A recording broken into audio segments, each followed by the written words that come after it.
መንግስት የቤት ካርታዎችን በማጣራት ላይ እንደሚገኝ ያውቀናል። ከሚደረገው የማጣራት ስራ ጎን ለጎን ደግሞ በርካታ ቤቶችን በመንጠቅ መንግስት እየወረሰ ይገኛል። በሌላው መረጃችን ደግሞ ከመብራት ቆጣሪ ጋር በተያያዘ አዲስ መረጃ ይፋ መደረጉን ሰምተናል። በዚህም አዲስ ቆጣሪ ለማግኘት የሚያስፈልጉ ጉዳዮችን በተመለከተ ከኢትዮጵያ ኤሌክትሪክ አገልግሎት ያገኘነውን መረጃ እናጋራችኋለን። ሰላም ቤተሰቦቻችን፣ መረጃዎቹን የት ሀገርና የት ከተማ ሆናችሁ እየተከታተላችሁ እንደምትገኙ በሐሳብ መስጫው ላይ ጻፉልን። አሁን ዝርዝር መረጃዎቹን አንድ በአንድ ወደ እናንተ እናደርሳለን። እስከ መጨረሻው አብራችሁን ቆዩ።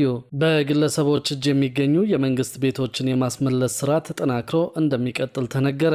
በዚህም የመንግስትና የህዝብ ጥቅምን ለማስከበር እያደረገ ያለውን መጠነ ሰፊ እንቅስቃሴ አጠናክሮ እንደሚያስቀጥል ነው መንግስት ያሳወቀው። የፌዴራል ቤቶች ኮርፖሬሽን ከ2010 ዓ.ም ወዲህ በህግ አግባብ ያስመለሳቸው ይዞታዎችና ቤቶች ቁጥራቸው ወደ 59 ከፍ ማለቱን ይፋ አድርጓል።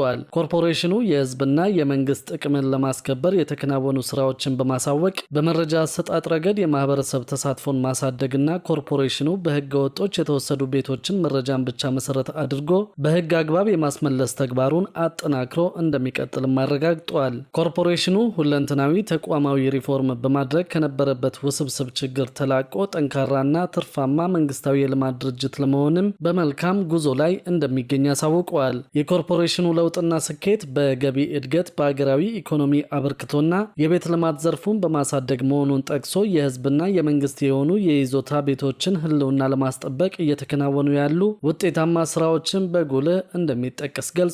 በዚህም በተለይ የመንግስት ይዞታና ቤቶች ህልውናን ለማስጠበቅ ኮርፖሬሽኑ በፍርድ ቤት ክርክር ከ2010 ዓ.ም ወዲህ ስኬታማ ስራ አከናውኛለሁ ብለዋል። ለረዥም ዓመታት በመንግስት የተያዙ ይዞታዎች የመንግስትና የህዝብ ሀብት መሆናቸው በፍርድ ቤት መረጋገጡ ማህበረሰባዊ ፍትህን የሚያረጋግጥ መሆኑንም ጠቅሷል። ኮርፖሬሽኑ ይዞታዎችን መረጃና ማስረጃን መሰረት አድርጎ በፍርድ ቤት ተከራክሮ ማሸነፍ መቻሉ የተቋሙን ጠንካራ አቋም የሚያሳይ ነው ብለዋል። ኮርፖሬሽኑ በቀጣይም መረጃን መሰረት አድርጎ ያለ አግባብ በህገ ወጦች የተወሰዱ ይዞታና ቤቶችን በህግ አግባብ ለማስመለስ እንደሚሰራ አስታውቀዋል። የመንግስት ቤት የነበሩ በርካታ ይዞታዎች በህገ ወጥ መንገድ ካርታ ወጦላቸው የስም ዝውውር ተደርጎላቸው ከመንግስት እጅ እንዲወጡ መደረጉን የተገለጸው። ከነዚህ መካከል አንዳንዶቹ በሽያጭ ለሶስተኛ ወገን ጭምር መተላለፋቸውን ኮርፖሬሽኑ አሳውቀዋል። በዚህ መልኩ ከ40 ዓመታት በላይ በግለሰቦች ስም የቆዩ የመንግስት ንብረቶችን ማስመለስ መቻሉን የተጠቆመው ይህ ጉዳይ ተጠናክሮ እንደሚቀጥልና የመንግስት ይዞታን ወደ ግለሰብ ያዞሩ ሰዎችን በማጣራት የማስመለስ ስራው ተጠናክሮ እንደሚካሄድና መረጃ የመሰብሰብ ስራው በዘላቂነት እንደሚቀጥል አሳውቀዋል። በተመሳሳይ መንገድ የተመለሱ ይዞታና ቤቶችን ጉዳይ ለህብረተሰቡ ይፋ የሚያደርግ መሆኑን ጠቅሰው የማህበረሰቡ ተሳትፎም ተጠናክሮ እንዲቀጥል ጠይቀዋል። የቀበሌ ቤቶችን ወደ ግለሰብ ስም ያዞሩ ሰዎችም ዋነኛ ትኩረት ሆነው መቀጠል እንዳለባቸው መንግስት ወስኖ በመንቀሳቀስ ላይ እንደሚገኝ ታውቀዋል። በሌላው መረጃችን ደግሞ ከመብራት ቆጣሪ ጋር በተያያዘ አዲስ መረጃ አግኝተናል። በዚህም መሰረት አዲስ ቆጣሪ ለማግኘት የሚያስፈልጉ ጉዳዮችን በተመለከተ ከኢትዮጵያ ኤሌክትሪክ አገልግሎት ያገኘነውን መረጃ እናጋራችኋለን። የኢትዮጵያ ኤሌክትሪክ አገልግሎት አዲስ ኃይል ለማግኘት የሚጠይቁ ደንበኞች በቀላሉ መገልገል እንዲችሉ በቅርቡ አዲስ መመሪያ አውጥቶ በስራ ላይ አውሏል። በዚህም መሰረት አዲስ ቆጣሪ ለማግኘት የሚያስፈልጉ መስፈርቶችን አውጥቶ ተግባራዊ በማድረግ ላይ መሆኑን አስታውቋል። አዲስ ቆጣሪ ለማግኘት የሚያስፈልጉ መስፈርቶች ተብለው በኢትዮጵያ ኤሌክትሪክ አገልግሎት የተቀመጡት አንደኛ፣ አንድ ጉርድ ፎቶ ከመታወቂያ ጋር፣ የኪራይ ቤት ከሆነ ከባለቤቱ የተሰጠ የዋስትና ማረጋገጫ ደብዳቤ፣ የንግድ ተቋም ከሆነ ደግሞ የታደሰ ንግድ ፍቃድ፣ የመንግስት ወይም የቀበሌ ቤት ከሆነ ከመንግስት የተሰጠ ደብዳቤ ወይም የቤት ኪራይ ውል ያስፈልጋል ተብሏል።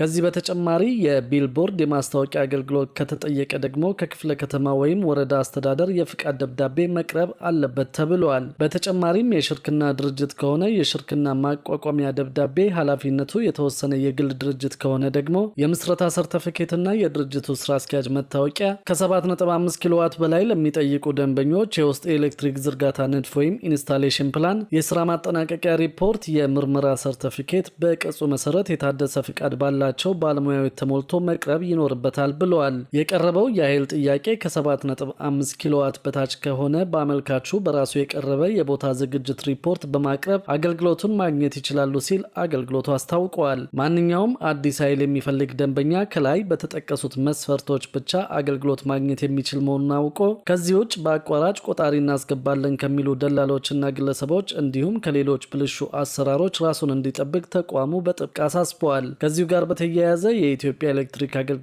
ለቀጣይ 5 ዓመታት የሚያገለግል የቆጣሪ ውል እድሳት ማድረግ መጀመሩ ይታወሳል። ይህንን ተከትሎ ባለፉት ወራት 160 ሺህ ደንበኞች ውላቸውን ማደሳቸውን አገልግሎቱ አስታውቀዋል። የውል እድሳቱ ዓላማ ለደንበኞች ቀልጣፋ አገልግሎትና ለሚያነሷቸው ጥያቄዎች በቀላሉ ምላሽ መስጠት ነው ተብሏል። የውል እድሳቱ አገልግሎት እየሰጡ ያሉ ቆጣሪዎችን ለማወቅና አዳዲስ ቆጣሪዎችን ለደንበኞች ለመስጠት እንደሚያስችል የተገለጸው የውል እድሳቱ ዓላማ ደንበኞችን በሚገባ ማወቅና የደንበኞችን ፍላጎት መሰረት ያደረገ አገልግሎት መስጠትም ነው ተብሏል። ቆጣሪን ለማይታወቅ አካል የሚያስተላልፉ ደንበኞችን ለመቆጣጠርና የኃይል ስርቆትን ለማስቀረት እንዲሁም የኃይል መቆራረጥ ችግርን ለማቃለል እንደሚያስችልም ተመላክቷል። በዚህም መሰረት የቆጣሪ ውል እድሳት ለማድረግ የሚያስችለው ጊዜ ላልተወሰነ ጊዜ መራዘሙም የታወቀው ደንበኞችም በተቋሙ ቅርንጫፎች በመገኘት ውላቸውን እንዲያድሱ ተጠይቀዋል። ውል ከፈጸሙ 5 ዓመት የሞላቸው ደንበኞች እንዲያድሱ የሚገደዱ ሲሆን አዲስ የሚያድሱት ውል ደግሞ ለ5 ዓመታት የሚቆይ እንደሆነ ተገልጿል። ከውል ማደስ ጋር በተያያዘ ደግሞ ተቋሙ ምንም አይነት ክፍያ እንደማይቀጣና ውል ለማደስም ክፍያ የማይጠየቅ መሆኑን አስረድተዋል። ደንበኞች ውላቸውን ሊያድሱ ሲሄዱ የኢትዮጵያ ኤሌክትሪክ አገልግሎት 12 ዲጂትን የያዘ ውል ቁጥር ወይም ኮንትራት አካውንት ነምበር ማወቅ ይጠበቅባቸዋል ተብለዋል። በሌላ በኩል ደግሞ መንግስት ለወተት መበከል ምክንያት ናቸው ያላቸውን ነገሮች በመጥቀስ ማስጠንቀቂያ አውጥተዋል። ተጠቃሚዎች መግዛት የሌለባቸውን የወተት አይነት በተመለከተ መታወቅ አለበት ያለውን መረጃ ሰጥተዋል። ወተት አምራቾች ለእንስሳቶች የሻገቱና የተበከሉ መኖ እንዳይሰጡ የኢትዮጵያ ምግብና መድኃኒት ባለስልጣን መክረዋል። ደህንነቱ ያልተጠበቀ መኖ ለእንስሳቶች መስጠት ለወተት መበከል ትልቅ አስተዋጽኦ አለው ሲል ባለስልጣን መስሪያ ቤቱ ገልጿል። የወተት ምርት በባህሪው በጣም ጥንቃቄ የሚሻ በመሆኑ ከእንስሳት መኖ ጀምሮ ተጠቃሚው ድረስ የሚሳተፉ አካላት ወተቱ እንዳይበከል መስራት አለባቸው ብለዋል። በሀገሪቱ መደበኛ ያልሆነ የወተት ሽያጭ በሰፊው እንደሚከናወንም አስረድተዋል። በተለይም በየሰፈሩ በጀሪካን እየዞሩ ከሚሸጡት ላይ ገዝታቸው እንድትጠቀሙ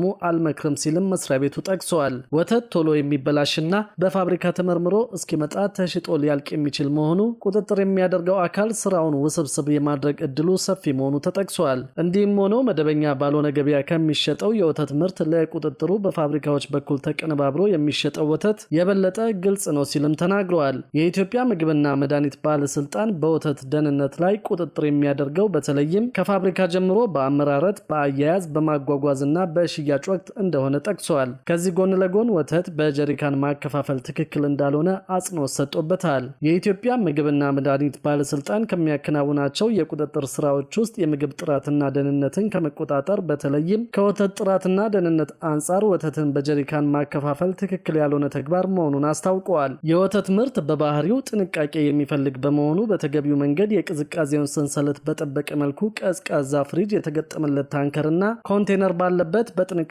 መጓጓዝ እንዳለበት ተገልጿል። እንደፈለጉ ውሃ በመጨመርና እንዳይበላሽ ኬሚካል እየጨመሩ ማቆየት ለከፋ የጤና እክል እንደሚዳርግ ተነግሮ ይህንን ተግባር እየፈጸሙ ያሉ አካላት ከዚህ ተግባር መቆጠብ እንዳለባቸው በአጽንኦት አስታውቀዋል። በተለይም ከወተት አምራቾች ወተትን በጀሪካን እየወሰዱ እንዲሁም ከቦታ ቦታ ያለ በቂ ጥንቃቄ እያንቀሳቀሱ በየቤቱ የሚያከፋፍሉ አካላት ተግባራቸው ትክክል እንዳልሆነ ሊያውቁት ይገባል ተብሏል። በተጨማሪም ባለስልጣኑ ህብረተሰቡ ጥሬ ወተትን በጥሬው ከመጠቀም ይልቅ ፓስቸራይዝ የሆኑ ምርቶችን ቢጠቀም የተሻለ እንደሆነ ተጠቁመዋል። በተያያዘም ባለስልጣን መስሪያ ቤቱ በልዩ ትኩረት አጠቃላይ የኢትዮጵያ ውስጥ ያሉ የወተት አምራቾች በሙሉ የሶስተኛ ወገን የጥራት ምርመራ ሰርተፊኬትን አሟልተው ምርታቸውን ወደ ገበያ ማቅረብ እንዳለባቸው ጠቁመዋል። የኢትዮጵያ ምግብና መድኃኒት ባለስልጣን በአዋጅ በተሰጠው ስልጣንና ተግባር መሰረት የምግብ ጥራትና ደህንነት፣ የመድኃኒትና የሕክምና መሳሪያዎች ጥራት፣ ደህንነትና ፈዋሽነት፣ የቁጥጥርና የሕክምና መሳሪያዎች ውጤታማነትን የማረጋገጥ ስራዎችን እንደሚያከናውን አስታውቀዋል።